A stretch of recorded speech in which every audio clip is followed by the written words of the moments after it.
listen, I don't care what's in Hunter Biden's. I mean, Hunter Biden, at that point, Hunter Biden literally could have had the corpses of children in his basement. I would not have cared. So that was a thing that happened, and then Twitter was set alight, and my word, did that one cause quite a stir. Now, Sam Harris, for those of you who don't know, is a neuroscientist who's been around for the last couple of years. He really rose up through the digital ranks about midway through the last decade. I would say prior to the 2016 general, when we still had the primary races. We had an overlap of the dissident left and the right. The anti-establishment fervor was on both sides, so both sides had that anti-SJW edge. There was a largely atheistic undertone, at least for the anti-establishmentarian left. However, once it was Trump versus Clinton, and from when Trump won, from then on, these two sides cemented a new dichotomy, which was to become the authoritarian left and the anti-establishmentarian right. And so, there was a choice for those of the old paradigm. You either went party political affiliation or anti-establishment. So the anti-SJW left, they pretty much got absorbed into the establishment machine, which is where Bernie went. And the progressives took that one over. I mean, you still have your odd red-pilled leftists like Jimmy Dore, but okay, no offense, they're basically the deluded ones who think you can use the state apparatus for benevolent purposes, and you can't. They're essentially Boromir from Lord of the Rings. Insofar as the atheistic side who went to the anti-establishmentarian right is concerned, it itself, around about the time when Jordan Peterson's Christian lectures really started gaining prominence, we witnessed what Jordan saw in his own audience called the Christian atheists. So those were the people who would still call themselves atheists, but they could see the value in the Christian ethic in the Western world, versus the other side who became the heavy-handed secular anti-theist. So Sam Harris is in the latter camp, and there's definitely something very wrong with those people. Now, Sam Harris, who's got one of the most extreme cases of TDS known to mankind, his is a special case of the TDS phenomenon. The reason being is if you have someone who is not particularly bright who has TDS, you can sort of dismiss them as being kind of stupid or crazy because they can't articulate as to why. But when you have someone like Harris who tries to articulate and rationalize the irrational and fail miserably, it makes no sense whatsoever, it looks particularly jarring. So the ratio of damage to reputation it does inflict is significantly greater if you happen to have this aura of intellectual prestige as Sam has. Now that bit that went viral, I don't really care too much about that. Yes, it's shocking. Yes, it's a total mask-off moment that reveals that utter unprincipled hypocrisy of the intellectual class, that I believe this to be an existential threat and therefore we can toss out democracy because mean orange man bad, and it's that elitist arrogance that makes regular people despise the residents of the ivory tower. If you watch the interview, what's really mind-boggling to me is not the astounding clumsiness of trying to rationalize this mind-numbing contradictory worldview that Sam resides in, is that it's done with zero substance to back any of it up. If you strip all of this verbose away to its bare-bone kit, you're left with, I have a bad feeling about this. It's driven by pure emotion and nothing else. I'll give an example. Watch this. I think at this moment in history it shouldn't be, but in any case, when I look at Twitter, I see a company that has terms of service, which people like Alex Jones and Trump clearly violated. I mean, whether they in fact violated this terms of service as written, I think they violated any coherent terms of service that Twitter should have had, right? Like you should have had. So you're admitting they did not violate any TOS that was actually written, but they should have been kicked off anyway for violating this mythical terms of service that resides only in the mind of Sam Harris. Can you imagine trying to pull this off in a courtroom? Well, they didn't violate any laws that was written, but they violated the laws that should have been written. You'd be called an idiot and the case dismissed. He literally said, I believe Trump is a threat to our democracy. He was actually parroting mainstream media talking points. And much like the media punditry, does not give any single example as to how exactly that threat manifests itself. And January 6th is not a threat to democracy. January 6th was hilarious. How one can redeem the mantle of intellectual after such a self-destructive sabotage, I don't know. The thing is with someone like Sam Harris, he reminds me of something Peter Robinson asked Thomas Sowell, which was, the fancier your education, the more likely you are to be wrong.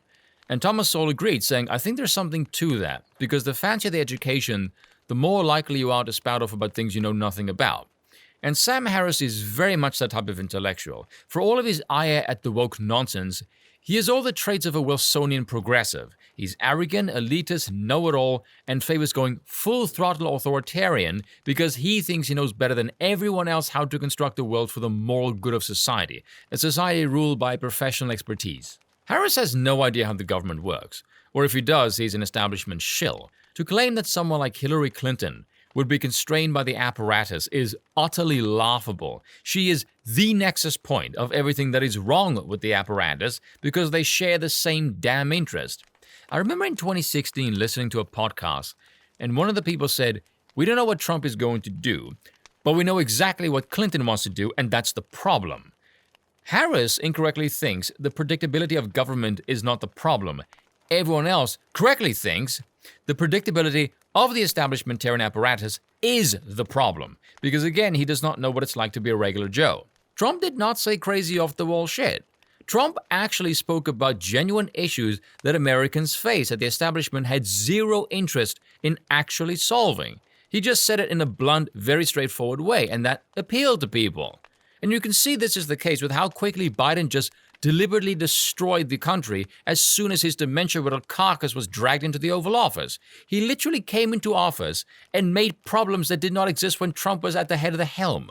People took a gamble on Trump, not only because Clinton was a horrible candidate, but because Trump appeared authentic to them. And looking at his policies and his incumbent vote count, he did a pretty damn good job. To be a good president, here is your basic formula, right? Just do these 5 things. Run on a platform of policies that, should you implement them, you don't destroy the country. Preside over a great economy, lower energy prices, secure the border, and don't have a war-hawking foreign policy. Of the latter 4, make sure you have a competent law enforcement agency do their job, and the rest of it, get government the fuck out of the way and do nothing. This is what's so comical about the left. For all of their pretentious arrogance of their intellect, they actually know fuck all about the right, even though the right is so simple to understand. Which is what makes it all the more comical, because they simply call the right stupid, but still don't know what the hell makes the right tick. You know how to satisfy the right? Here, 3 things. Lower crime, lower taxes, leave me the hell alone. You can encompass over 90% of the Republicans with just those 3. They're not very complicated people. Now, as is usually the case with these kind of viral videos, every YouTuber gives their take, everyone says the same bloody thing because they all focus on what went viral, etc., etc. So me, being the weirdo that I am, I want to wrap this up by focusing on what I think should have gone viral. Watch this. Right. There's literally nothing I say about Trump that I could say about any other Republican. Right. And I think Liz Cheney is a total hero.